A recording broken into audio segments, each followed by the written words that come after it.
Hello everyone, আসসালামু আলাইকুম। তো ভাই আজকে আমরা যেটা করব সেটা হচ্ছে গতির সমীকরণ সংক্রান্ত যত ধরনের ম্যাথমেটিক্যাল প্রবলেম হওয়া সম্ভব আমরা সেগুলো সলভ করব। তো আর বেশি কথা না বাড়াই, আমার একটু কাজ আছে, তো একটু ব্যস্ততা আছে। এই ব্যস্ততার মধ্যেও ক্লাসটা নিচ্ছি আমি। সো খুব দ্রুত আমরা কয়েকটা প্রবলেম সলভ করব। হ্যাঁ? কয়েকটা প্রবলেম সলভ করব। বাকিগুলো আমরা নেক্সট ক্লাসে সলভ করব ইনশাআল্লাহ। আ আর তোমাদের যদি আমার ক্লাসগুলো ভালো লাগে তাহলে তোমরা চ্যানেলটা সাবস্ক্রাইব করতে পারো। হ্যাঁ? তো চলো আমরা শুরু করি। তো প্রবলেম ৮, এই প্রবলেম ৮ নাম্বারে কি দেয়া আছে দেখো, একটি বুলেট ১.৫ কিলোমিটার পার সেকেন্ড বেগে, ১.৫ কিলোমিটার পার আওয়ার কিন্তু এইবার বলে নাই ভাইয়া। ১.৫ কিলোমিটার পার সেকেন্ড বেগে কি হইছে? একটি দেয়ালের মাঝে ১০ সেন্টিমিটার ঢুকতে পেরেছে। কত সেন্টিমিটার? ১০ সেন্টিমিটার ঢুকতে পেরেছে। তো বুলেটের এখন মন্দন কত? এটাই আমাদের বের করতে বলছে। এখানে দেখো কি করছে, আমরা ১ম এ যেটা করব, আচ্ছা সমাধানটা আগে লিখি, হ্যাঁ? সমাধান। আচ্ছা ভাই, এখানে ১ম এ আমাদের দেখতে হবে ১.৫ কিলোমিটার পার সেকেন্ড আছে বেগ। একটি বুলেট ১.৫ কিলোমিটার পার সেকেন্ড বেগে একটি দেয়ালের মাঝে ঢোকে কিন্তু। তার মানে আদিবেগ কত? এখানে আদিবেগ কিন্তু এটা। কারণ কি? শেষ বেগ হচ্ছে 0। এই যে ১০ সেন্টিমিটার ঢুকার পরে, দেয়ালের মধ্যে ঢুকার পরে ওই বুলেটটা থেমে যায় কিন্তু, হ্যাঁ? ওই বুলেটটা থেমে যায়। সুতরাং ওটার শেষ বেগ হবে 0 আর আদিবেগ হবে ১.৫ কিলোমিটার পার সেকেন্ড। তো আদিবেগকে আমরা ইউ দিয়ে প্রকাশ করি। তাহলে এটাকে ১.৫ কিলোমিটার পার সেকেন্ড লিখতে পারি, বা ১.৫ কিলোমিটারকে আমরা মিটার বানাই, হ্যাঁ? মিটার বানাই, তার মানে এত মিটার পার সেকেন্ড হয়ে গেল। তার মানে ১.৫ কে ১০০০ দিয়ে গুণ করলে আমাদের দাঁড়ায় কি? ১৫০০। ১৫০০ মিটার পার সেকেন্ড, হ্যাঁ? আর শেষ বেগ ভি কত? 0 মিটার পার সেকেন্ড, হ্যাঁ? 0 মিটার পার সেকেন্ড। কেন? কারণ বুলেটটা এই বেগে দেয়ালের মধ্যে ১০ সেন্টিমিটার ঢোকার পরে বুলেটটা থেমে গেছে। তাই না?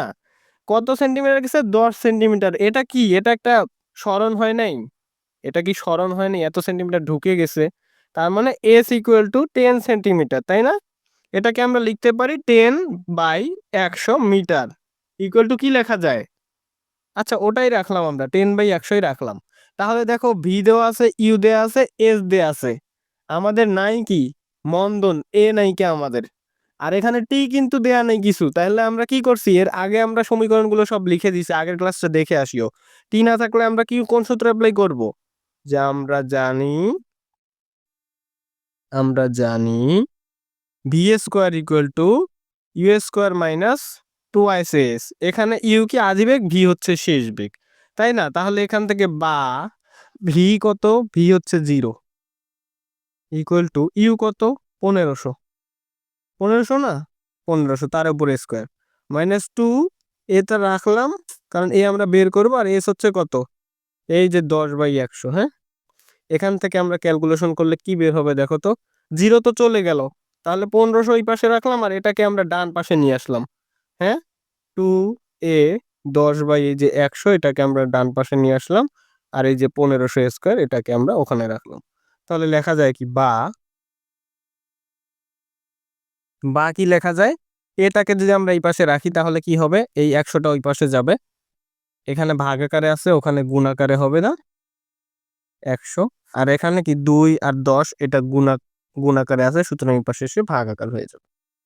ঠিক আছে? এটা কি তোমরা বুঝছো? হ্যাঁ। তাহলে এর মান কত আসবে? এর মান আসবে 11,250,000 মিটার পার সেকেন্ড স্কয়ার। তাহলে এটা কি? এটা হচ্ছে মন্দন। এটাকে লেখা যায় মন্দন, অথবা কি মাইনাস হলে ত্বরণ লেখা যেত। হ্যাঁ? তাহলে মন্দন কত? মন্দন হচ্ছে কত? 250,000 এটা হচ্ছে মন্দন। আর ত্বরণ লিখলে আমরা কি করব? আচ্ছা, দেখা যাচ্ছে না? এতক্ষণে বুঝলাম যে দেখা যাচ্ছে না। ওকে। তাহলে ত্বরণ হলে কি লিখবো আমরা? ত্বরণ -11,250,000 মিটার পার সেকেন্ড স্কয়ার। এটা হচ্ছে ত্বরণ। আশা করি বুঝছো ভাইয়া, আশা করি আচ্ছা ভাইয়া, তো আমরা এতটুকুই রাখলাম। আজকে আমার একদমই সময় নেই। এই মুহূর্তে হচ্ছে আমার টিউশন আছে। তো যাওয়া লাগবে। ঠিক আছে ভাইয়া, আজকে এ পর্যন্তই। আল্লাহ হাফেজ। আমরা নেক্সট ক্লাসে ইনশাআল্লাহ হচ্ছে বেশি করে ম্যাথমেটিক্যাল প্রবলেম সলভ করব। ওকে, আল্লাহ হাফেজ।